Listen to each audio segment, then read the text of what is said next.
Para preman ini membuat marah orang yang berbahaya. Tengah malam, mereka memperkosa seorang gadis di gang. Saat itu, "Oi, berhenti, kalian ngapain?" Kakek itu dengan marah mengancam mereka. Preman hanya tertawa dan meremehkannya. Kakek 80 tahun berani mengusik mereka. Tapi, sedetik kemudian, ia meninju seorang preman. Menghadapi preman yang mengepungnya, kakek itu sama sekali tak gentar, bahkan menantang duel. Kakek tak mengira, aturan preman di sana sudah berubah. Preman mengeroyoknya tanpa ampun. Tidak aturan lagi di sana. Akhirnya, kakek itu dihajar hingga tewas. Para preman tak tahu, mereka menghadapi bahaya besar. Kakek itu bukan orang biasa. Ia adalah bos mafia. Dulu, ia adalah bos mafia Isen. Semua orang takut padanya. Siapa kira kakek ini akan dibunuh oleh preman urakan? Adiknya, Riti yang berada di Spanyol mengetahui kabar itu. Ia sangat berang, lalu melacak geng preman itu. Richie terbang pulang ke London untuk membalaskan dendam ke Sumat. Ia tak akan berhenti sebelum berhasil. Setibanya di London, Richie berkumpul dengan rekan-rekannya. Roy, bagian interogasi, memiliki kemampuan luar biasa. Ia ahli menyiksa orang, dan tahu apa orang itu bohong hanya dengan melihatnya. Arthur, penegak hukum, orangnya mudi dan sadis. Tak ada yang berani mengganggunya. Algojo, Butch, tak punya hati. Ia dapat memutilasi orang hanya dalam 15 menit. Richie, ketua mafia sudah pensiun 20 tahun. Meski sudah tua, jiwanya masih muda. Mereka semuanya sadis. Richie bersumpah akan mencari pembunuh kakaknya, dan membalaskan dendam. Ia mengacuhkan larangan polisi, dan masuk ke TKP dengan percaya diri. Selain noda darah, bukti lainnya sudah diamankan polisi. Demi mendapat petunjuk, Richie menemui Jack, yang merupakan mantan polisi. Dulu mereka berkolusi untuk berkuasa, dan sama-sama mengatur kota.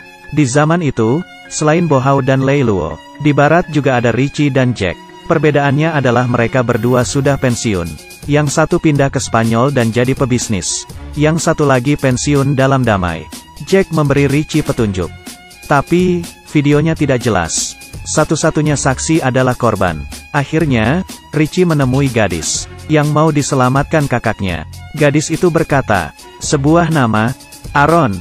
Ia adalah pimpinan preman yang telah membunuh kakak Richie. Richie tak peduli ia dari geng apa, dan tak peduli sekuat apa dia, karena ia membunuh kakaknya. Richie akan menghabisinya sampai ke akar-akarnya. Pokoknya, mata ganti mata, gigi ganti gigi. Seharusnya tidak ada yang mengusik mereka. Meski tua, berumur di atas 80 tahun, dan berambut putih, tapi mereka berjiwa muda. Semuanya sangat sadis. Dulu, mereka menguasai seluruh kota dan jalur bawah tanah. Mereka menggunakan aturan untuk mengatur kedamaian. Tapi, setelah mereka pensiun 20 tahun kemudian, ada yang melanggar aturan dan mengacau kedamaian. Mereka sangat jahat. Bahkan, bayi pun dibunuhnya. Polisi takut pada mereka. Sayangnya, geng bernama E2 ini tak tahu kalau mereka membunuh orang yang salah, yaitu kakek berumur 80 tahun. Mereka tak mengira, pria tua ini dulunya adalah ketua Isen, yang tidak boleh diusik. Geng Richie mulai beraksi. Ketua E2, Aaron sangat licik dan susah dilacak. Mereka mulai dari para bawahannya. Roy menangkap tangan kanan Aaron. Melihat Roy yang renta, mereka meremehkan, dan mulai mencaci makinya. Mereka minta dilepas. Kalau tidak, E2 akan bertindak. Isen sudah lama tidak dimaki seperti itu. Richie membalas memaki mereka. Seorang anggota E2 ditinju hingga pingsan oleh Arthur. Roy yang sadis, menikmati waktunya menyiksa orang. Ia menikam paha E2 dengan paku panjang, hingga menyadarkan pria itu dari pingsannya. Ia berteriak kesakitan. Melihat beragam senjata di tangan Roy, ia sekarang ketakutan. Tapi, sudah terlambat. Tulang yang keras kalah melawan Matabor. Pria itu pingsan lagi. Temannya pucat pasi dan minta ampun. Ia berjanji akan membawa Aaron pada mereka. Arthur tahu ia berbohong. Tapi, Richie melepaskannya. Begitu ikatan dilepas, ia lari. Tapi, pria itu tak mengira, Richie akan sekejam ini. Mustahil untuk membohongi Richie. Richie melepas ikatannya, karena ia pantang membunuh orang terikat. Sekarang Isen tahu, tidak ada yang berani membocorkan lokasi Aaron.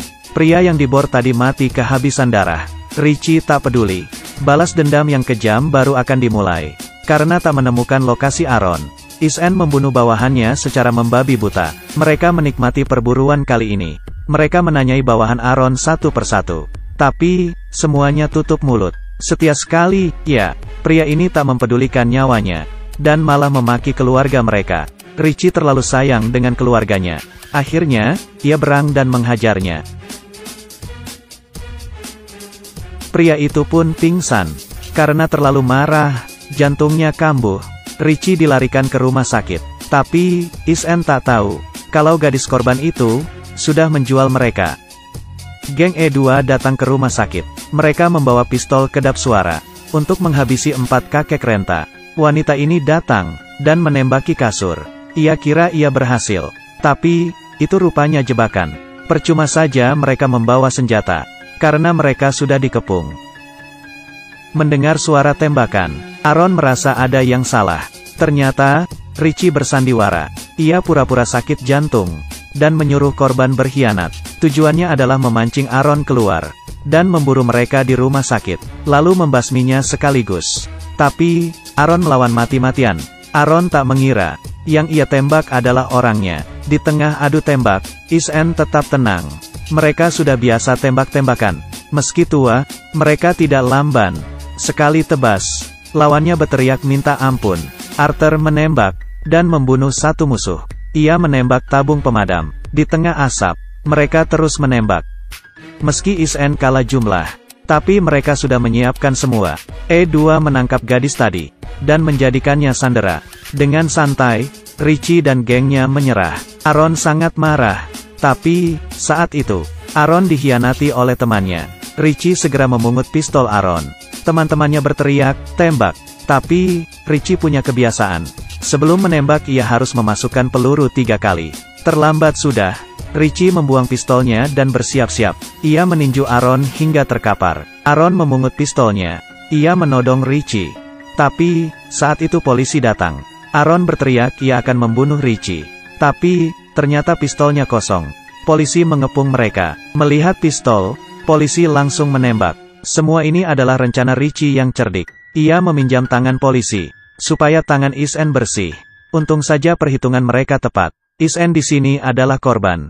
Polisi tidak bisa menghukum mereka. Mereka adalah geng mafia Is-en, yang berani dan pintar menyusun strategi. 4 kakek 80 tahun. Bersatu menumpas E2, geng preman urakan. Sekaligus membalaskan dendam. Tak ada yang mengira ini hanya permulaan. Richie berpamitan dengan sedih. Ia akan menetap di London, untuk menegakkan kedamaian di kota, dan memberantas preman. Ia ingin kembali jadi mafia, dan mengajari anak-anak muda. Peraturan dan moral harus ditegakkan. Mentang-mentang muda, tidak boleh semena-mena. Di atas langit masih ada langit. Contohnya dia, dan dia. Kalau saja tak membunuh anjing itu, menculik gadis itu, dan tak menghajar kakek itu, mungkin saja nasib mereka akan berbeda.